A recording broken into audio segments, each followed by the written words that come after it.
Hello, everyone. Welcome back to the Meaningful Connection and Contribution series. This is our small business edition. We are in interview, I believe, 7 of 10, and every interview has been unique unto itself, which I appreciate because I think the variety is helpful for all of us. And we are focusing on really looking behind the business at the human that's in the business, so that we can meaningfully connect and meaningfully contribute in a way that feels good for you as a small business owner like James here today and other small business owners out there, but also for those that are using their services or someone that just wants to connect, just wants to connect with this person, this human being behind the service. So James, thank you so much for being here with us today. Thank you, Dr. Toni. Pleasure is all mine. I'm very excited to have James and I are aligned on a lot of different things around neuroscience, around the body and the brain and body connection and things like that. So he and I could probably talk for a very long time. We won't be able to talk about all of that today, but I'm very excited. You have the PhD, I don't. Well, my PhD isn't in neuroscience or anything like that, but it is in human sexuality. So there's that. I'm glad you're here. I'm glad you're here. So James, let's start out by, if you could just share a little bit about who you are and then what your business is, what you do, so that folks have an idea of who you are and what you do. Well, good morning or good afternoon, everyone. My name is James Ross. I'm a licensed massage therapist. I have a practice in Telford, PA. I'm also a registered nurse. I usually work with people with chronic pain and immobility. That's usually what my focus or my specialization is. So, and that's who I support. Nice, nice. Do you define yourself as a certain kind of massage therapist? Like deep tissue versus fluff and buff, that kind of thing. Is that how you would distinguish? Because I think the reason I ask is because I have had experiences with a variety of massage therapists, and over the course of the last 15 plus years, probably since I was looking for a therapist that could really work with my jaw, and they're not all the same, right? Like they're all very different. And so I'm curious about what you would say differentiates you and what you do as a massage therapist.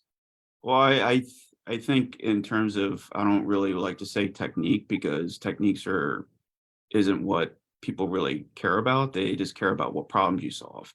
So I think for me, I work with the tissue. I try to invite myself into the tissue, wait for the tissue to move when it's ready to move.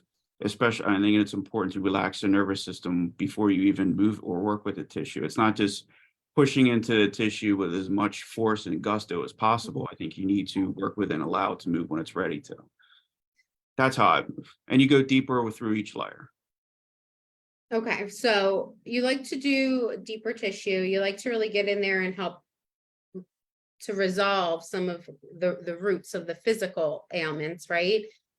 But you weren't always a massage therapist. You were a nurse before this. I am a registered nurse. I still have my license is still current, but I haven't worked or practiced as a registered nurse since probably 2018, 2019. And I've done critical care. I worked at Bryn Mawr for a number of years. I did critical care. We would have the open hearts on our floor after they were extubated. So there was a lot of IVs, a lot of IV drips, a lot of atrial fibrillation. So there was a lot of JP drains. There's a lot of things. I also did home care and hospice for a while, which was a totally different style of nursing. You weren't worried about lab results. You weren't worried about reading EKGs. It was more about the family's comfort and the patient's comfort and making sure they were supported in any way, shape, or form in terms of going through the death and dying process of their family member or themselves. That was a totally different style of nursing. So you weren't really worried about that type of stuff. You were more worried about them. I did that for a number of years. It got to the point where we were it was getting to the point where it was more worried about the census numbers and not worried about who shouldn't be on hospice care. So I got to the point where this isn't for me anymore because they're doing things that were kind of unethical, I Hmm. guess is the best way to put it. So I needed to get out of there. I finished my nursing career working for I guess you would call it like a senior center, where you're giving her basically 30, 40 meds to 30 or 40 people, different kind of meds. So it was a lot of medications. It was a lot of people and it's 30, 40 residents that you'd be given to.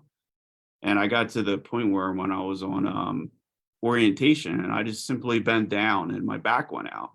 And I was like, someone's trying to tell me something here. And I didn't I didn't even do anything differently. I just bent down right at my knees like I normally would do, and my back went out. And I was kind of like, later, I kind of said to myself, someone's trying to tell me something. And after that, I haven't been back since. Like I said, I keep my license current, but I think someone was trying to tell me you are in the wrong place and you need to do something different. Hmm. It's interesting. I've noticed a pattern throughout these interviews, where this and the men especially, it was like a physical ailment that curtailed their path for them. They were on one path, and then there's a physical ailment that was like, whoa, like that's something's off. And that created a line of like questioning and curiosity that took them to a different path, a different direction than they had initially planned. And it sounds like maybe that's some of what happened here for you too. Yeah, it wasn't like I was picking anything up. I wasn't reaching for anything. I wasn't, twisting the turn to reach for anything. I just bent down to go into straight down to look at to get a medication or something out of a drawer. And then when I went to sit back up or to stand back up, my back went out like spasm really bad. And I was like, okay, something's not right here. I'm not doing anything to um aggravate my back. I mean, I do have back problems occasionally, but ever since I left nursing, it hasn't really become an issue. Mm, Like I said, I think someone up above was trying, or someone on my shoulders trying to tell me, you're not in the right place, Jim. You need to do something different. So, and I mhm. haven't looked back since. So there were questions, it sounds like, that were in your head before that even happens, maybe that were like, is this really the place I want to stay in for whatever reason, right? For probably a variety of reasons. I mean, I was still in nursing when I was in massage school. I was still doing home care and hospice, and it wasn't like I wanted to leave totally. I kind of wanted at that time, I wanted to do them both at the same time. Like work as a nurse, but also on the side do work as a massage therapist. So I was kind of doing both. It wasn't like I ever really thought about leaving 100%, especially back then. But as time went on, I got to the point where I was like, this is something's missing here. Something's not in alignment. And I needed to basically say, okay, I needed to have the guts to go full time in this and not be a nurse anymore. I think that's something a lot of people can relate to. I don't remember what the stats are off the top of my head, but it was a pretty significant number of folks in adulthood that switch career paths. Mhm.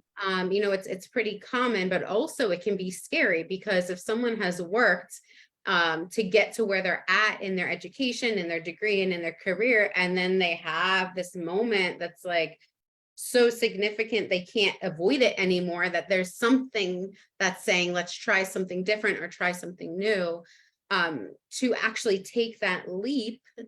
Some would call it a leap of faith. I certainly had that experience. Would you say it was challenging for you, or was that easy for you? How would you describe making that ultimate decision and then also the transition after? I think it wasn't really, like I said, I think it was the guts to do it. It was more of do I, am I you have that, what's the best way you don't want to feel like a fraud. You want to feel like you're actually going to do something and help people Mm, versus just doing it to do it. It's not a hobby, it's a business, it's a practice. It's something that I love to do. It's something that I enjoy doing and being around people and getting to know people versus as a nurse walking around, scanning someone's bracelet, giving them a medication and walking out the door. That's to me, that wasn't enough. That wasn't where I wanted to be, and that's not who I wanted to be. as great as a career it is, as a rewarding career it is, but I think there's something, for me personally, there's something that was missing with that. There was like a relational component, it sounds like you're saying, Uh, that you wanted more of, or different, you wanted to be able to experience it differently. I personally think, I mean, this is a story. I mean, I think when you walk into somebody's room and you give them their medications and they have a story to tell, I think they care more about telling you their story versus saying, "Oh yeah, thank you for my low pressor and my beta blocker and my insulin so I can eat my breakfast." Who are you? I want to tell you my story, and you didn't have time to do that all the time. And I think, and I met some great people. I met Tuskegee Airmen. I met World War II vets. My dad's a Vietnam vet, so you got to meet a lot of great people, not just in many realms, and they all had a story to tell. And I think more than not, they wanted to be able to tell you their story because that was a part of their healing versus just saying, "Oh, Mm. hey, here's your medication. Bye," and then walking out the door. To me, that's what was more important. Wow. So I like that you said, because that is an important part of their healing, to have their, so is that incorporated then into your work as a massage therapist? What's the difference there for you? Well, I think the important part for me is getting to know my clients, is getting to know their wants and their needs and what keeps them up at night. For some, it's pain, some it's poor sleep, some it's trauma, some it's immobility, some it's the fear of having surgery or not having surgery or the recovery from surgery. But the only way I can get to know them is get to questions, questions, questions, questions. And hopefully they're comfortable answering those questions. So I think the more I get to know them, the better. And the more they can open up, the better. So that's what it is. And I like to give homework after my sessions. I like to give you're laughing. I, I mean, I think I want them to be, I think it's important for them to feel like they're a part of the equation too, not just me working on them and saying, giving them a glass of water and saying, how would you like to pay for today's session, and saying peace out versus, hey, look, I have some pro-streaming considerations for you. I think it's important that you do these. You don't have to do them, but I think it's important to you for you to continue what we're doing here at home. So they're a part of it. They feel a part of it. They feel empowered to do it. So that's why I think is what's different. Well, Or part of it. what would you say initially drew you into massage therapy? Because you were a nurse and you had started massage therapy school while nursing. So where did the line of massage therapy begin to form for you to get you thinking, maybe I want to try this out, even if just on the side? Well, that's kind of an interesting question. Part of me wanted to go to PT school. I wanted to be a physical. I was going to go to physical therapy school, but I didn't want to go back and do all that for those numbers of years. So it's kind of like, well, what other thing can I do that involves and incorporates the importance of touch, therapeutic touch, connection, body work, and that's how massage came into it. I didn't. That's basically where it came from. It wasn't like I fell into it. It was more of, part of me wanted to do the PT thing, but at the same time, I didn't want to do another 4 or 5, 6 years of school. And massage was 6 months to a year, and it seemed a little more practical at the time. Are you glad that you chose it? What do you think? Yes. I gotta ask the question. It's an interview. I gotta ask the I question. know you're doing the interview. I mean, I mean, this is totally kind of backtracking, but when I was in nursing school, I was the only guy in my class. Mhm. That's another story for another time. Mhm. But most of the people when I was in nursing school, it was, we'll get our year of experience, we'll work here, we'll work there, and we either get our master's as a nurse practitioner, clinical nurse practitioner, or a doula or a nurse anesthetist. So then that was what a lot of us were always talking about. It was, you weren't going to stay bedside for long. You knew eventually you were going to have to progress to something else as either a PhD or, teaching, or like I said, as a nurse anesthetist. Yeah. Yeah. Did you have one of those lined up for you in your mind, or none of those really felt aligned for you from the get? When I was working at Bryn Mawr, a lot of the people I worked with were, not all of them, but some of them were getting ready to go to anesthesia school. And they're like, "Oh, you should do it. You should do it." And I'm like, If I was younger and if I wasn't married and trying to have kids, I would do it in a heartbeat. But our health insurance is keeping us going, and it's doing the things that we need to do. And at that time, I couldn't do it. If I was not married or something like that, it would have been different. Or if the circumstances were different, I would have gone in a heartbeat. But then at the same time, the other part of it is this is a great career, a very rewarding career, and a career that pays you very well. But it pays you to put people to sleep and hopefully wake them back up. To me, that wasn't very appealing to me at the time.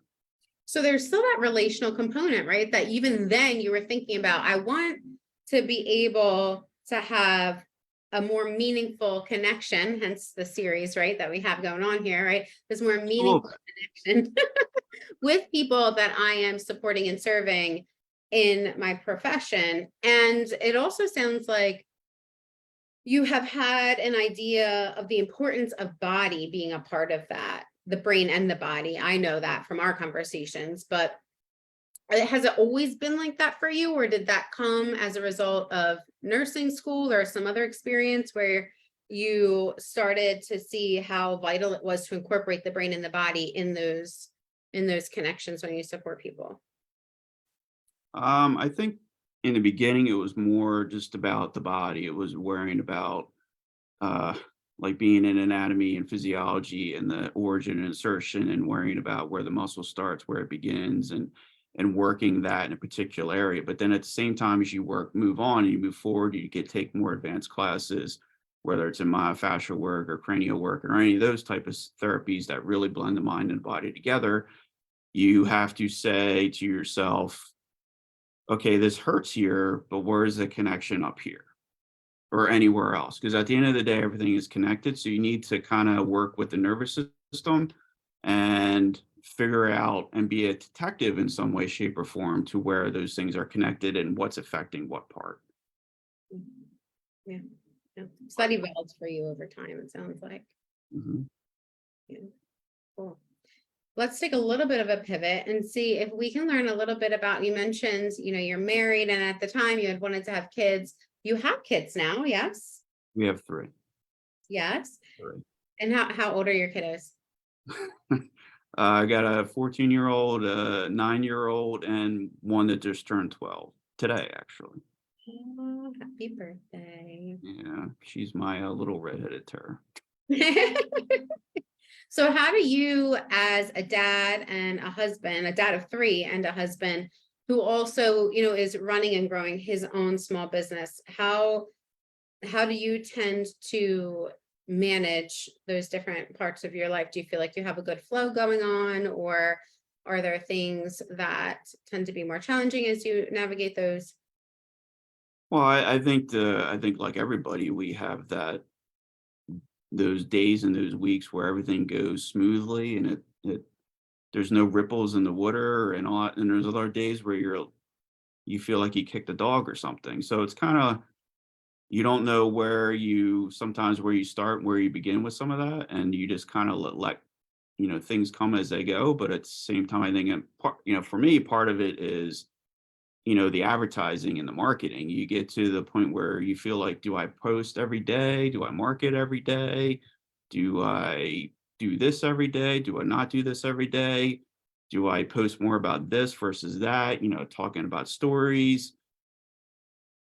Am I in front of people? Am I making them feel comfortable with me? Am I asking them questions versus, finding that right time between that and then family? It's that and working with your family and realizing that you have kids and you have parents and things like that. So there's that ebb and flow of where do you focus on, where you don't focus on. For sure. I think that a lot of small business owners can relate to that. I mean, I can even say that that's something that I'm always trying to check myself on to make sure that, I can't serve and support people if I'm not putting myself out there. However, I can't always be putting myself out there and, not serve and support, right, and be present with my family. And to me, because I teach balance, it's important to me, it's integrity for me to practice that.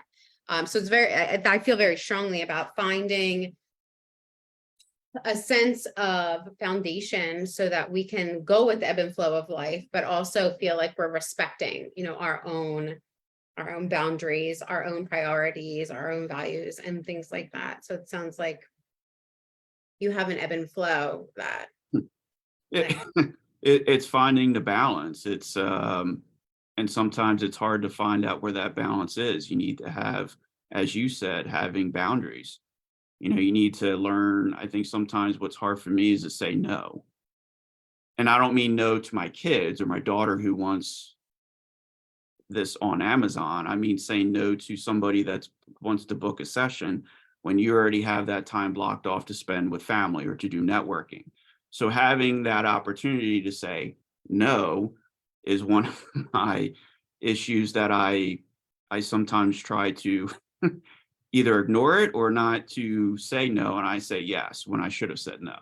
Mhm. So that's, I guess, one of the things that I'm, working on. For sure. I mean, when we're running our own schedule, there's the freedom that comes with that, but then the added responsibility of being very clear and intentional about our boundaries, right? Mhm. Yes, it is. For sure. Would you say that you always wanted to go in some kind of helping profession of some sort? I mean, you started out as a nurse, you went into massage therapy. Did you know you always wanted to go in that direction in some way, shape, or form? Or did you want to do or be something else when you were growing up? Um, I would say yes. I think it was doing something within the health field. It was either doing personal training or something like that that I kind of wanted to do when I was younger and wanted to continue to do. It's just your paths change and you pivot to one area or the other. You become one thing and then you decide that something just doesn't click with you, something doesn't um, isn't your jam, and you have to go somewhere else, and you have to go somewhere else and do something different. Yeah, I love that you sounds like you're so open to like embracing what's coming without staying rigid or stuck in it. You're like, yeah, like I'll see what's coming. I'll try it out. If I need to change something, I'll change something. If I learn something new and I want to apply that, I'll do that. But it sounds like you are open to that ebb and flow. And this Try. is this is one interview, so we're only getting this one glimpse, but that's what I'm hearing you say. As we're talking back and forth, there's this sense of like, yeah, like there's an ebb and flow and things come in and things come out. And I'm just trying to. I think it depends on what I'm talking about. I think sometimes you get that frustration when there's things that kind of annoy you.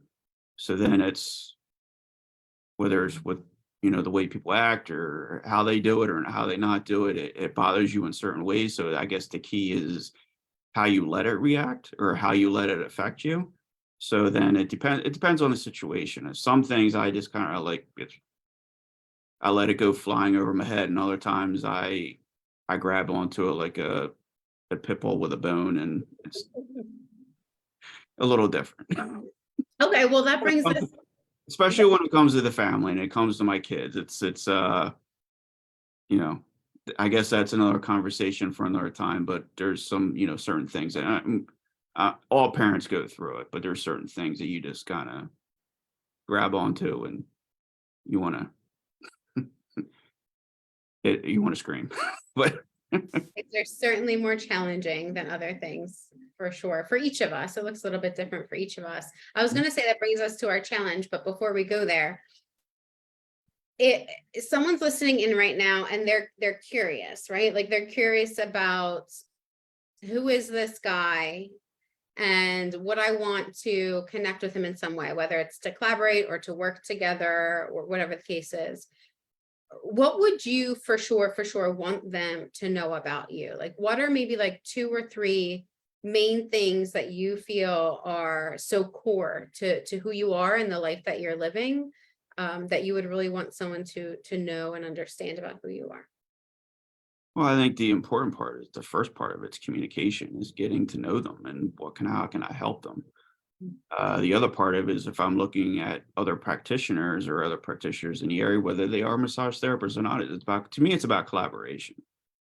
I I personally think sometimes what's the unfortunate part is we see each other as competition when we should be seeing each other as collaborators.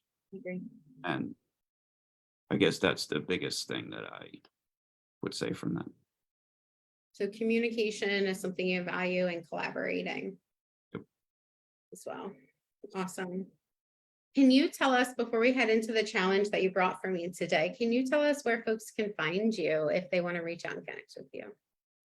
Give me a call at 267-475-7013, or you can visit my website at rosstherapeuticmassage.com. I'm on Facebook. It's Harleysville Therapeutic Massage through Facebook, but either one, it connects to the same thing. Okay, awesome. So if you want to reach out to James, you can connect with him via phone or the website.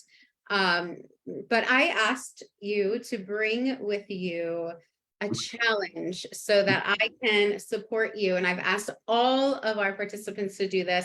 And I want to say that this is something that is meant to be supportive and also is meant to stretch a little bit, right? Like stretch you out of your comfort zone a little bit.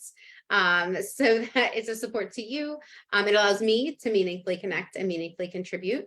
But then someone listening in may also resonate with the challenge that you bring here today. And so they could benefit from it as well. So with those things in mind, what do you have for me today? I, in all honesty, I kind of forget what I wrote. That's okay. It doesn't have to be anything that you wrote down.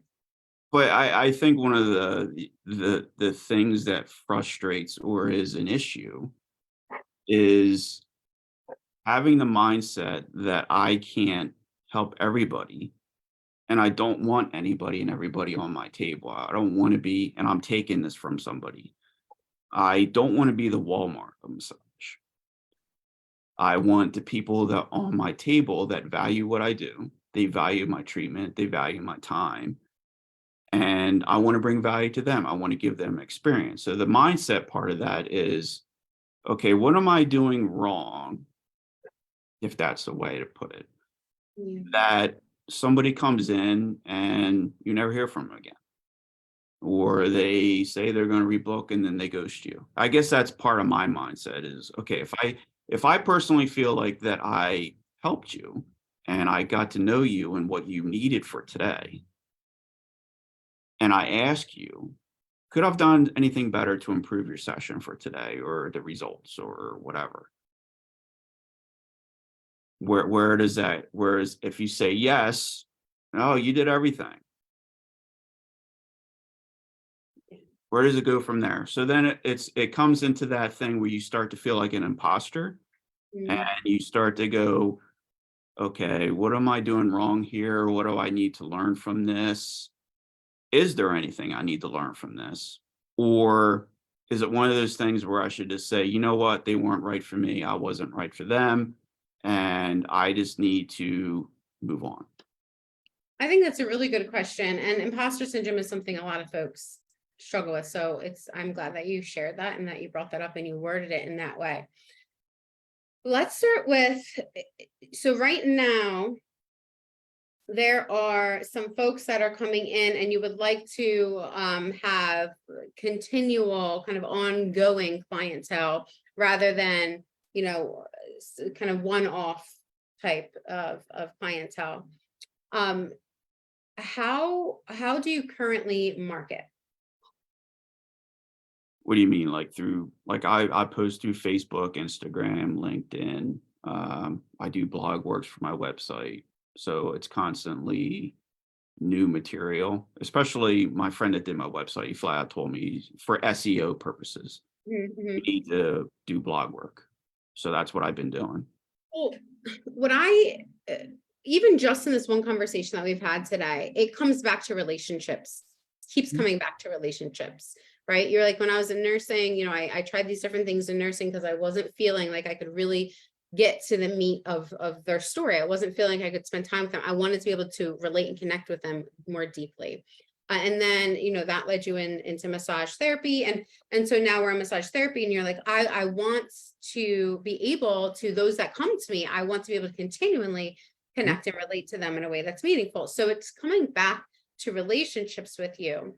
And I know that that matters to you because I have been on your table before, and you have shared, right, like cards with me since then, or text messages with me since then. And so it's on the back end, you are trying to continue that relationship, right? So I can see that, like I can see that in retrospect as I'm thinking of it while you're asking me this question. However, on the front end, with the messaging that you're putting out there, is that tending to focus on relationships? What kind of messaging are you sharing in your marketing about the kind of therapists that you are, massage therapists that you are?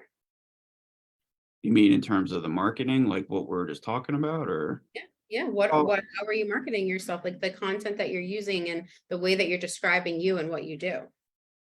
well, I think a lot of in terms of the marketing, it's through case studies. So I try to take a person that I've worked on or continue to work on, and I write it up as a case study. So they can relate to say, hey, this is what he does. This is how he helps people.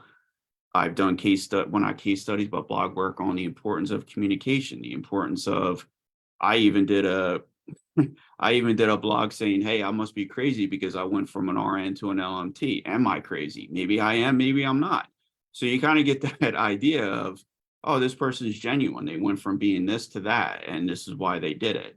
So I think that's what I try to convey. It's not just saying, I don't want to do marketing where I just say, book a massage, book a massage, book a massage, book a massage, book a massage, and that's it. I want it to be kind of quirky in some way. I want to ask a question, what's your biggest daily frustration with your pain? Or what was your favorite TV show when you were growing up? Something to kind of get engagement.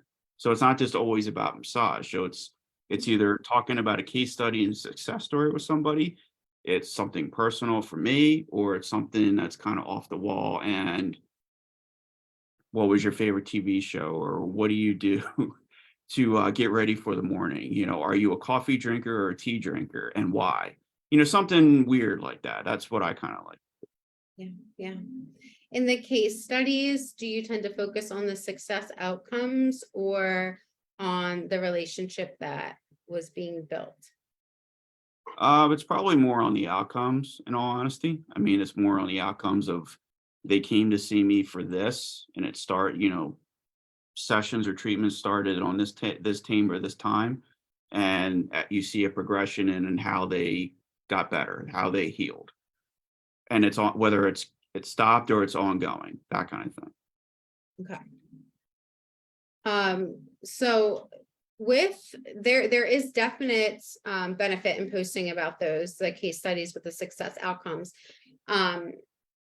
However, because this relational component sounds like it's so core to who you are, I'm curious if that could be, you tell me, do you feel like that could be something that is not in your current marketing plan, to focus on the relationship that's been built? So I've been seeing Sally for X amount of years, and while her physical body continues to improve, what I treasure so much is getting to hear about her celebrations that she's having in life, or that she feels safe talking to me while she's laying on my table, and to focus on those aspects too, not to stop doing the things that you feel like are working, like not to stop doing that, but to add on this element of focusing on the relational component. Because what you're talking about here is, I want to bring people in, I want to attract people in that want to continue that relationship, but I'm not really focusing on the importance of that relationship when I'm putting myself and my business out there. I'm focusing on the outcomes and success. So if they come to you and they have a really great massage and they feel like they got what they needed, maybe they don't feel like they do need to come back, especially if in your follow-up there's no call to action. Hey, hey, I hope you had a great holiday, or hey, I hope you enjoy your holiday coming up, in those cards that you send and the emails that you send. But there's a withholding of that call to action. Really enjoyed working with you. If you feel like I was helpful to you and you'd like to book again, I have a couple openings in a couple weeks, or whatever the case is. But if you're in your head with that imposter syndrome of, well, who am I to say that? who am I to, like, if they wanted to book again, they could just book again. Like, why aren't they booking again? I'm sending these, right? And so if you're too in your head to say that call to action at the end, then you'll withhold it. Imposter syndrome will keep you from putting that in there. Because I can speak to this because I haven't seen a call to action in the follow-ups that I've gotten. Okay.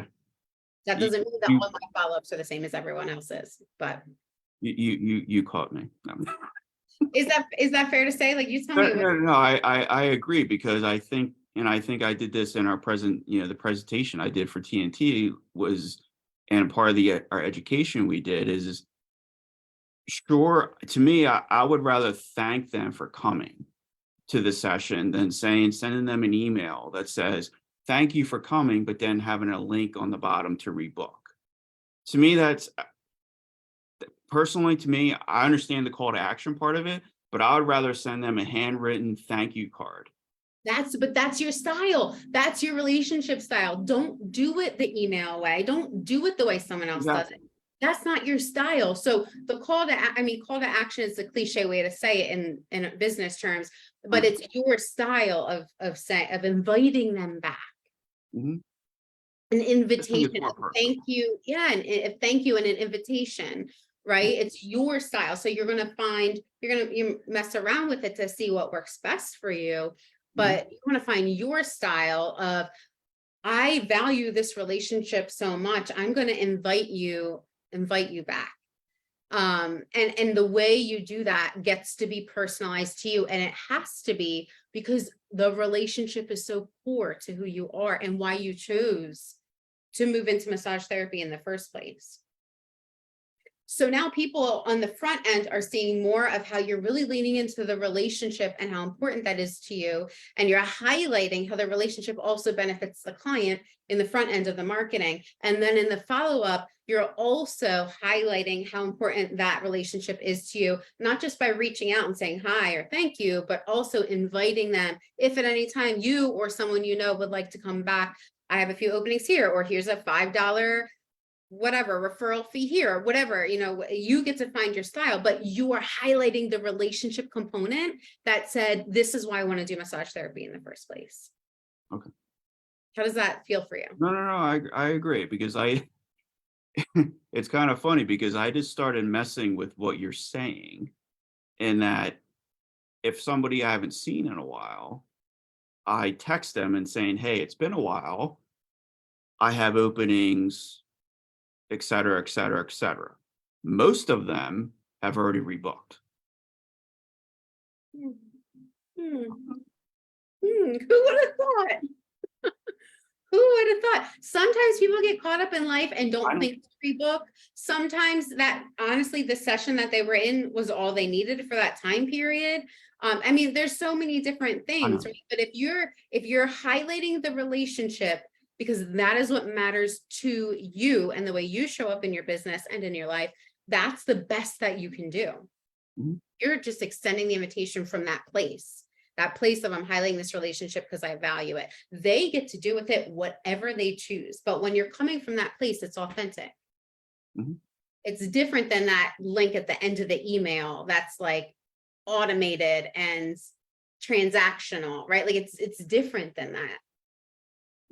That's why I didn't like it. That's why I understand why it's there, because it's automated. It's something for you to forget about. You can kind of choose the wording with what you want. But the link at the end to rebook after they saw you one time, it was to me, it wasn't relationship. It was transactional. It's like, yeah, get back in here. Why aren't you coming back? And to me, I just think it's about building the relationship first. But then, as you were saying, and you continue to say, and you caught me, I needed. I chose this because I wanted a relationship and I wanted it to be really personalized. Exactly. But I'm not going to do this relationship personalized aspect and inviting them back. And it's like or even in the front end of like highlighting why I chose that. And so bring it with you. Bring it with you in what you do. And when you put yourself out there as an added element of highlighting with your marketing, and then also as an added element that you're highlighting with your follow-up, bring that with you.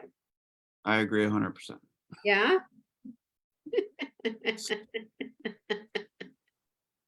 All right. So before we wrap up real fast, any last things you would like to share with anyone about your business or ways to contact you? I think the only thing I could really just say is I just wanted to say thank you for doing this right now. I mean, I'm sure I could think of something 20 minutes from now or an hour from now or something, but I really appreciate you taking the time to do, not just for me, but for everybody. And um, I guess one of the biggest thing is, take time for yourself before it's too late. Take time for yourself. Take time to reconnect with yourself, not just with your body, but with your mind. Reconnect them before you start suffering, and just do it. Yeah, take care of yourself and reconnect with yourself. I can definitely echo those sentiments.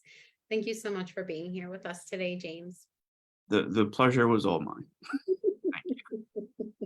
It's my pleasure as well. And everyone listening in, whether it's live or later on in the recording, thank you for being here with us. I hope you reach out to James, whether it's to collaborate in a professional capacity or to connect so that he can support and serve you. I can definitely attest to his skills. It definitely was helpful for me as well when I got to work with him. So everyone have an amazing day. Until next time.